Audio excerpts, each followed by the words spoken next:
What's up, everyone? Welcome to another Dear Business Owner segment where today I'll be talking about S corporations versus C corporations, and it's a little complex. But what we'll do today is break it down as much as possible because there's so many different moving parts that when you go to make decisions as it pertains to how your business is established, you want to make sure that you have the crucial information, you've done your due diligence, and you have all that you need to make the decisions that are needed, within that moment as you move forward. Right. And this is the last leg of pretty much the business entity topics that I've been talking about for the past couple of weeks. Okay. So we'll finish it off this week. All right. With that being said, my name is Rose Brown, also known as the Accountant Therapist, and I am the CEO of Brown's Fulfillment Consulting and Accounting Firm. Okay.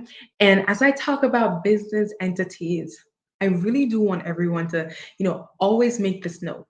Choosing an entity is a personal decision, right? You want to make sure that you're choosing it based on your needs, your circumstances, not the next person, not what your friend or family over there said that they're doing. No, no, no, no, because you're not necessarily in the same situation they're in, nor having to make the same choices they're making. Right. So you want to make sure that you truly evaluate yourself, your decision, not just in a now circumstance, but in a futuristic way, right? Where do you foresee, yourself, your business, those sorts of things. You want to keep that in mind. Okay. So, as a disclaimer, one size does not fit all when it comes down to business entities. You want to make sure that you assess each and every one of them that are available to you. Okay, and this video does not stand in place of legal advice, professional advice. It's more so informational. This way, you can get all the information you need in order to make the necessary decisions. Okay, so just a recap of what is a business entity. An entity is when one or more persons come together in an effort to conduct a trade or business, generally to make a profit. Okay, so you've come together, you said, hey, I want to make some money, I want to do business, right? So, with that being said, as we talk about S corporations and C corporations today, I'm just going to go down the list of the differences, the similarities, things to really keep in mind. And towards the end, I'll definitely be showing another chart similar to how I did last week to make sure that you can see the differences between each entity being paid, and those sorts of things, right? So, let's start it off. Let's really kick it off with the S corporation. As corporations, it's critical to know that it is not a legal entity. An S corporation is only a tax entity. It is a tax election that you have to literally request from the IRS to say, hey, I would like to be taxed as an S corporation, right? And you usually do this by filing a particular form with the IRS. It's called Form 2553. It's something you can either fax to them or mail to them, right? But that's the only way you can begin operating as an S corp, because if you file a S corporation tax return, they will reject it if they do not have an approval for you to be performing as such on within their records. Okay, so you have to go through that procedure. That's utmost, right? You can't just start operating as such. You need that form to elect that particular tax entity. All right. Now, with the S corporation, you're a little bit limited on the amount of shareholders that you can have, the types of shareholders that you can have. So that's something you want to keep in mind if you're looking to have investors of different countries, different types of stocks being issued, those sorts of things. Okay. And usually, when it comes on to the formality of an S corporation, it's based on what business entity, what legal entity you were before. So if you're an LLC, you still have your regular formation requirement. If you're a C corp, again, it's the same thing. You have those regular formation requirements. Okay, so if we were to change gear and kind of look at the C corporation through the same lens, right? So the C corp, it can either be a legal entity or an election, a tax entity, right? So C corp, you just go ahead, do your article of incorporation with the state, and of course, obtaining your EIN with the IRS. Those are just the basic. Of course, there's more that goes into it. But if it's from a tax election perspective, you can elect to be taxed as a C corp if your business entity is a LLC, a multi-member LLC, or a partnership, not a general partnership. Okay, it has to be like a limited partnership or something of that sort. But truly, the C corporation can either be a legal entity or a tax entity. Okay. Now, when it comes on to the C Corp, the true C Corps, there's no limit on the amount of shareholders you can have, the types you can have. So, this is where you really get to spread your wings, right? The people that you can allow to be shareholders within the company, everything looks a lot different. Right. If you're seeking to have investors, oftentimes this is the entity that really entice them because it just stands apart from the owner itself. Right. And with a C corporation, there's a lot of formalities that go into it. So you have to make sure that you have, of course, your EIN, your articles of incorporation, your bylaws, all those sorts of things. And that, and you also do have to have at least an annual board meeting, right? So this is where a lot of folks are like, this is too much for me, right? Having to keep up with all of these things, it's like it's a bit much, and that's okay. And that's why you have to keep in mind whether or not you want to entertain this as a lifestyle really, or you want to keep things simple and not go this route, because you have to keep up with it or else you can face a lot of issues further down the line, right? So as we talk about some of the differences, really, it's really going to come from a tax perspective. And it's going to start here. I'm going to start with the S corp. So S corporations are flow through entities, right? So what that means is the S corp itself does not pay its own taxes, right? Unless it's a local tax, right? But generally it flows through to the individual or individuals who own the company. Now you can have one or more, right? So you don't have to be a team of 15 to have an S corporation. It can just be you alone within your company and you elect to be an S corp.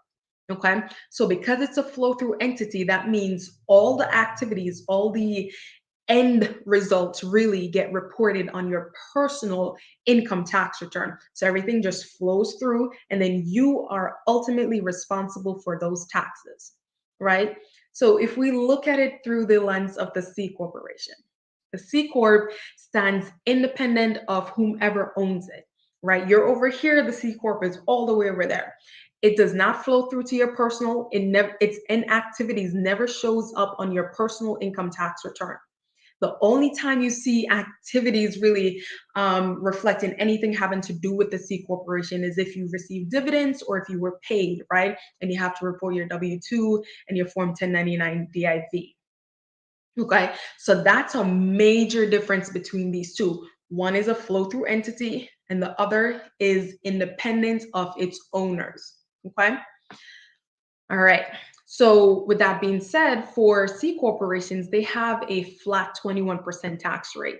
For a lot of folks, that tax rate has been enticing because it doesn't go up nor does it come down, right? You know what to expect. 21%, no problem. When the S corp as a flow through entity hits your personal return, you can fall anywhere along the spectrum up to 37%, right? So one year you could be in the 22%, the next year you could be in the 24%.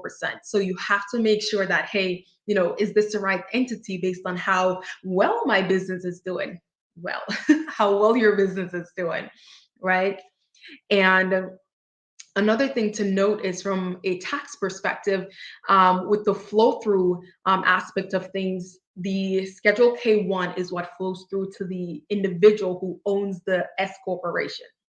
Now, if a shareholder from the C corporation takes what is called dividends, that's when this popular term that a lot of people know C corps for, double taxation, comes afloat, right? So pretty much what happens is when a dividend is issued, it's not a write-off for the corporation, but it's income to the person receiving it. So taxes paid at the corporate level and then again at the individual level. So that's where that double taxation hits, Okay, so we want to definitely keep that in mind. Actually, a lot of folks run away from C corporations because they do not want to have to pay double taxes, right? So just kind of keep that in mind.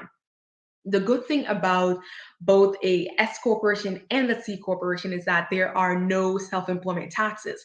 Of course, as an individual who's earning income, you do have to pay your own Social Security and Medicare throughout the year. It's debited from your check and things of that sort. So that's the normal thing. Right. And another really crucial part of being an S corporation is that as an active shareholder, you have to be on payroll. You have to be receiving what is referred to as reasonable compensation. And reasonable compensation, yes, it can be subjective, but it's really determined, depends on your industry, your level, your skill level. What pretty much what would you pay someone to do what it is that you're doing in your position, right? Under these circumstances. And sometimes the business may not be able to afford to pay you as much, but at the same time, it still needs to be reasonable, right? So, with that being said, when it comes down to paying yourself as an S corp, you pay yourself two ways. You can pay yourself, which is the required route, a reasonable compensation through payroll, because you have to have payroll taxes debited and all those sorts of things. You have to keep up with that. And you can also take what is called shareholder distribution. Shareholder distribution, at first glance, it's not taxable, right? So it's one of those things where that's the benefits that a lot of people go towards the S corp for, that shareholder distribution. So you have a lot of flexibility in how you're able to pay yourself. And what I really like to consider controlling the taxes, right? Whereas for the C corp, right? If you are active, again, you still need to receive some sort of reasonable compensation from the corporation. And if the company has earnings and profit, you'll then at some point be required to take dividends. So that double taxation, you can't really hide from it, especially if the company is netting a profit year over year. Okay. So what I am going to do just now is I am going to go ahead and share my screen so that we can take a peek at the different entities that I've talked about over the past couple of weeks, and really focus on these last two here, the S Corp and the C Corp, right? So of course we have our entity type here, okay, the different types, and then how we pay ourselves. Let's start here. We know that for the sole prop and the single member LLC, we just take a pay by taking a draw. When you're a multi-member LLC, you take either guaranteed payments or distributions. As a C corporation, you're paid a salary on payroll if you're an active shareholder, and or dividends. Okay, and that dividends is reported on Form 1099 DIV. Whereas if you're an S corporation, again, if you're an active shareholder, you have to be paid on payroll, receiving reasonable compensation, and then you can also take advantage of shareholder distributions. I'm gonna be honest. Shareholder distributions are really just my favorite because you're not paying, self-employment taxes on that. You're really in a position where you get to mitigate your taxes. Okay.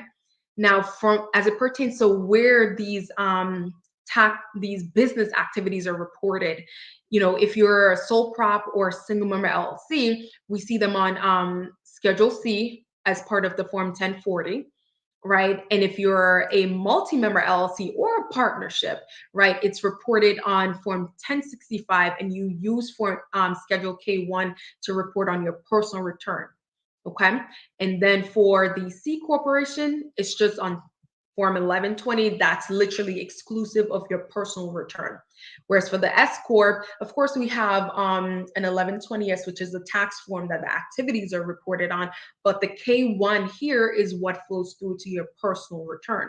It is important to note that all of these entities, except for a C corporation, is a flow-through entity. And again, the flow-through entity pretty much ends up on your personal tax return, whereas the non-flow-through entity is literally exclusive of your own whole thing going on over here personally, right? Now, for self-employment taxes, and this is often one of the major reasons why folks may want to elect to be a different tax entity, or really to start not to be any of these, so that they can avoid having all their net profit be subjected to self-employment taxes, right? So as you can see here, our sole props, single member LLC, multi-member LLCs, and partnerships all are subjected to self-employment taxes, whereas the C corp and the S corp, they don't have that subjection, right? So you definitely want to keep that in mind as you think about your different types of entities.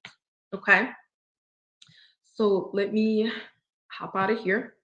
And another thing that I do want to share with you all is what is called basis. So whenever you have your S corporation or your C corporations, you need to be tracking what is called basis, which is pretty much your tax equity within the company.